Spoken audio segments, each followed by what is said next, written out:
Les maladies zoonotiques endémiques ou émergentes représentent une menace réelle pour la santé humaine, animale et environnementale.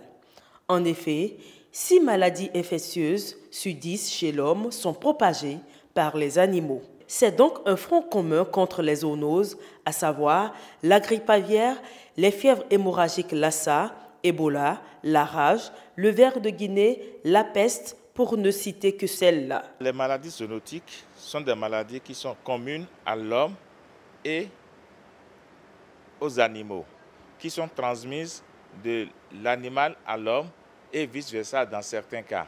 Donc ça constitue une menace pour la population et pour les animaux. C'est pour cela qu'il faut prioriser les maladies zoonotiques pour savoir lesquelles sont prépondérantes pour pouvoir mener des actions de surveillance et afin d'intervenir de manière prompte en cas de survenue de ces maladies au sein de la population. Pour y faire face, un atelier de 3 jours a mobilisé les acteurs de la santé animale, humaine et environnementale, ainsi que d'autres partenaires dans une approche One Health. Ce processus multisectoriel vise à prioriser les maladies zoonotiques les plus inquiétantes pour notre pays.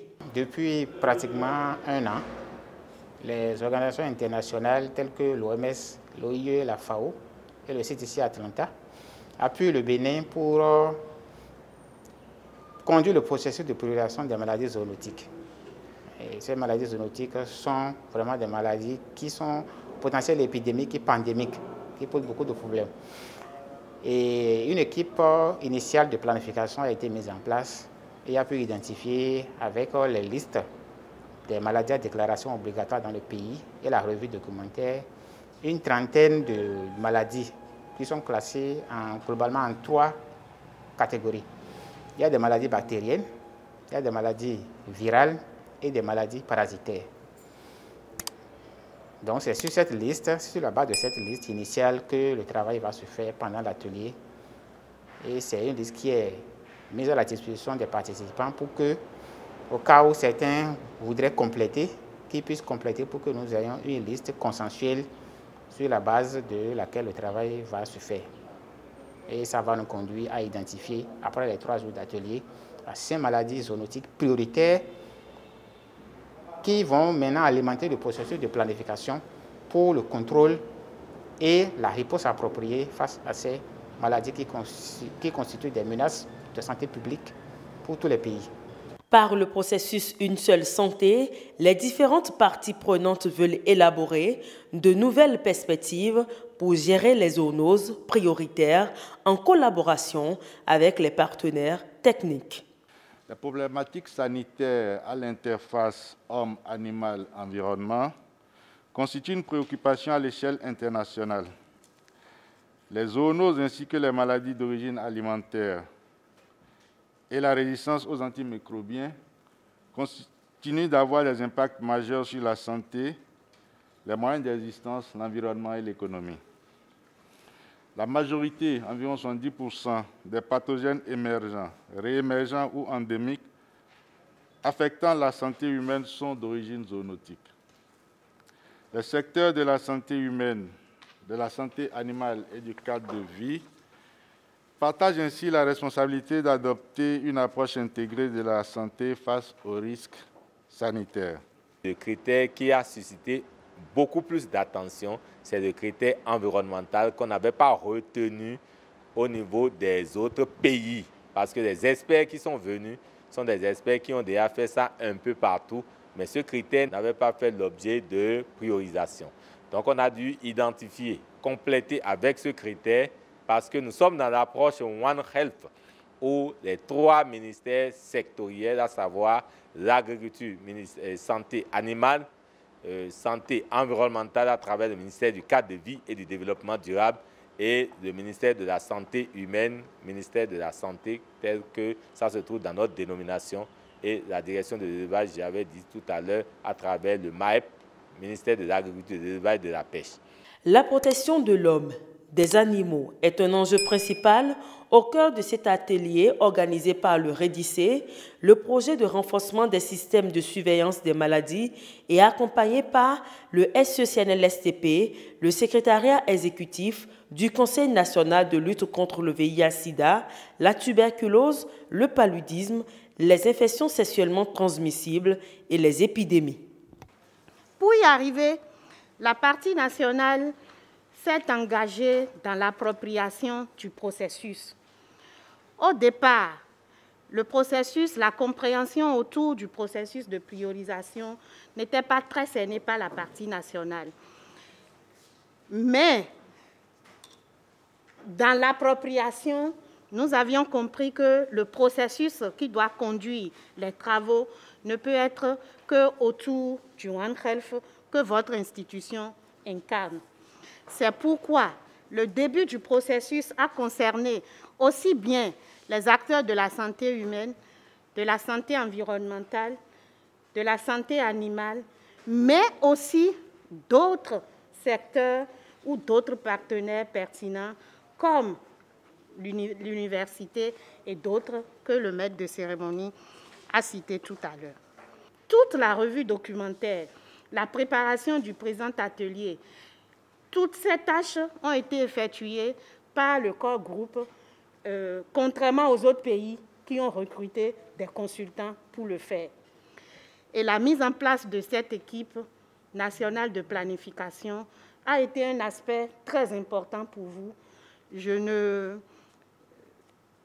vous demande en fait de reconnaître cela pour le SECNLSTP qui a mis un accent important sur la mise en place de cette équipe nationale de planification. Un atelier qui permet d'identifier de façon consensuelle les maladies zoonotiques prioritaires.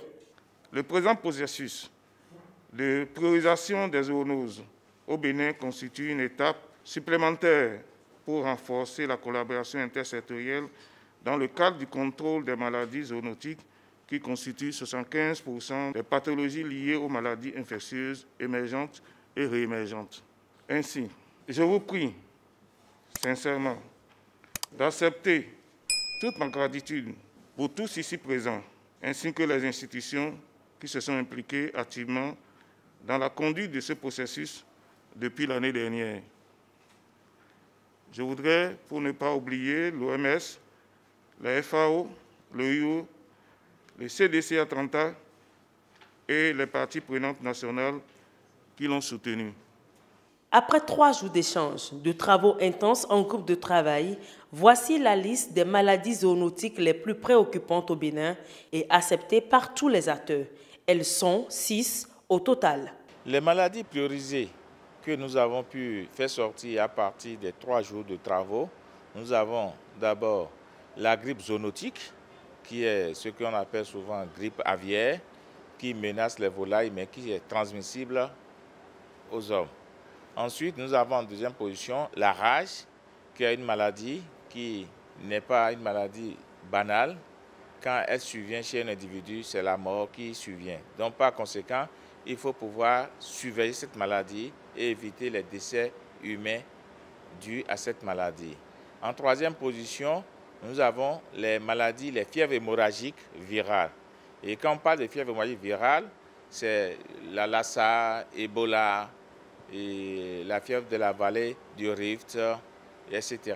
C'est des maladies aussi qui sont des maladies transfrontalières qui nous menacent, qui nous guettent, pour lesquelles il faut pouvoir avoir un plan de surveillance et pouvoir avoir un regard bienveillant sur ces maladies pour qu'elles n'interviennent pas.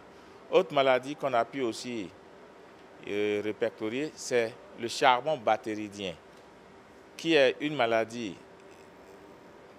mortelle qui, de l'animal à l'homme, crée beaucoup de dégâts et se manifeste par des plaies qui n'arrivent pas à se cicatriser ou soit des endroits où ça défigure la personne, ainsi de suite. Donc c'est une maladie invalidante et à la limite aussi ça va au décès. Donc c'est une maladie aussi qui est beaucoup plus concentré sur une portion du pays, mais qu'il faut éviter parce que tant qu'on ne lutte pas pour ça, ça peut encore se répandre dans d'autres zones.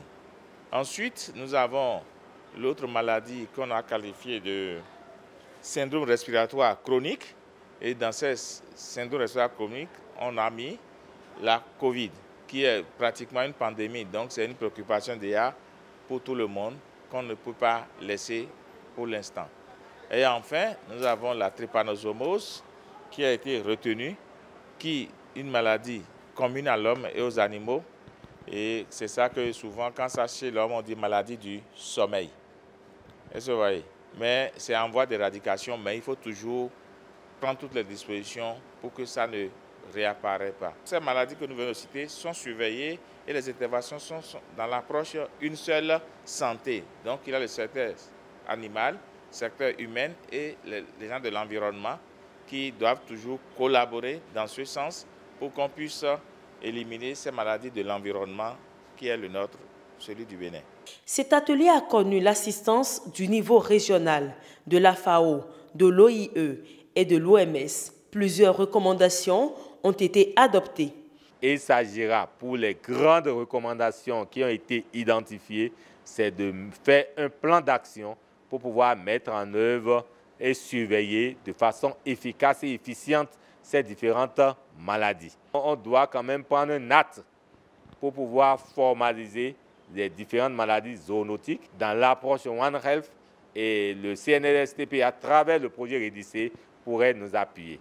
L'exécution de cet atelier a été motivée surtout par l'auto-évaluation de 2020, où les différentes parties prenantes ont recommandé que cet atelier puisse permettre à notre pays d'avoir